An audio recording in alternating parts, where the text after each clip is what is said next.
Alright, so there's not much information on the internet about this lt-298 CB radio. You turn it on like this. No beep or anything. You got your AM, which does nothing. It's supposed to be for FM, but it does nothing. You got your channel, which is your routine channels, right? See, up, down. I keep it on 33 as a local channel. You got 9. Nobody now, no matter what anybody says, nobody seriously monitors 9 anymore for emergencies. It doesn't work that way. It's that ended probably consistently in the early 80s. Then you got the 19 default, which is where I keep it on. Got a microphone with auto squelch, up, down, but putting in 19 locks on there. So it's a really good radio just for like going back and forth on the highway, traffic conditions, all that. So I usually keep it on auto squelch with the RF gain a little bit down, like right about here, to help filter out skip and other sort of things.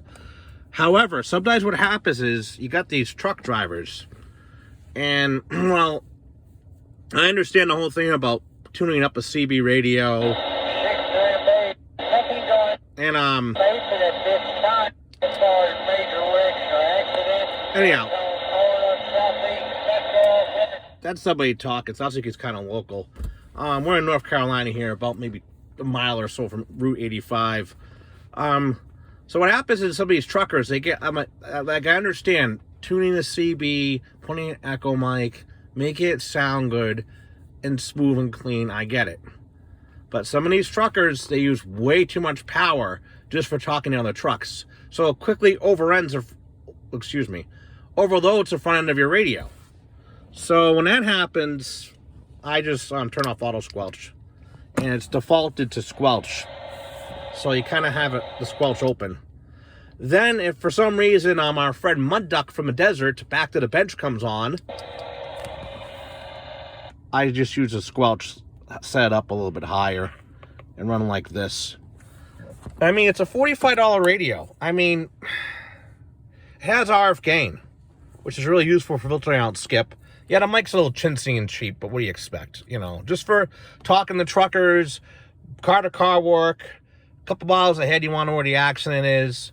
You know, as we say up north, shooting the shit. It's a good little radio for that. It's $45. Now, this isn't designed to be a skip shooting radio or a radio to, you know, talk across the country. It's not sidebands. It's a simple CB radio.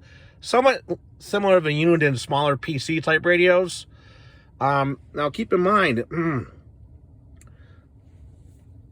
President has the FCC radio. The new version of it, which is just the size of this one pretty much, does not have RF gain. You got to go pretty expensive to get RF gain. And RF gain is like an lt-298 that's more adjustable. But this will help just filter out all the crap, because CB radio realistically is designed as an HF band, or if it's AM and sideband, it's not a good local back and forth 1 or 2 mile range band. Anybody that grew up in the mid-90s remembers this. And when the last skip cycle was, I think it was the early 2000s. Ideally, what should have happened is FRS and GMRS should have been our de facto CB, and all the AM CB should have phased out. In Australia, in some of the UK countries, mainly Australia, they have UHF CB for what they call their road trains, aka trucks. I'm sure there's some skip shooters on there, but they're kind of limited on how far they can go, and it's probably not as bad as it is down here. Okay, well, that's it for this one. I mean, just wanted to give you an idea. It doesn't come with a speaker. The power cord, I think, is unremovable. Yeah, it is. And I had to, I just crimped on another one to the setup I have in here for the power, which goes back to the battery in this Buick here. You know, you gotta get the older car in order to do this radio stuff anymore. Unless you get an old police car, and we're not doing that. All right.